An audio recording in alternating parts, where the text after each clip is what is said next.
అన్నా ఇదే సోలమన్ ని మొన్న 4 రోజుల క్రితం మర్డర్ చేశారన్నా. అదే అన్నా చాలా దారుణం. ఇప్పటికి 200 కుటుంబాలు ఊరు బయట ఉంటున్నాయన్నా. మీరు కూడా అప్పుడు చెప్పారు మీరే వస్తామని, కానీ ఇంకా సమయం వాళ్ళు కొంచెం టైం అడిగారు అందరు కూర్చొని మాట్లాడుకోవడానికి. ఈ లోపల ఇతని భార్య బాలేదని పోతే పోయినందుకు మర్డర్ చేశారన్నా. ఈ రోజు దహన కార్యక్రమాలకి మేము వస్తే మొత్తాన్ని ఊరు బయట ఆపేశారన్న పోలీసులు. నేను ఒక్కడిని పోవాలంటన్నా, అది కుదరదని చెప్పాను. అందరు 100 మంది వస్తే లేదు లేదు ఊర్లోకి 5 మంది పోయి దహనం చేయాలంటే ఎవరు ఒప్పుకోవట్లేదు, అందరి ఊరు బయట ఆగామన్నా.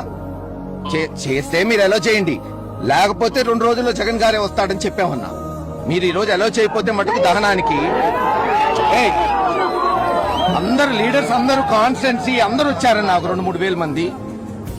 అసలు అమాయకుడు అన్న, చనిపోయినోడికి అసలు గొడవలకి ఫ్రాక్షన్ కి ఏ రోజు పోడు పాపం.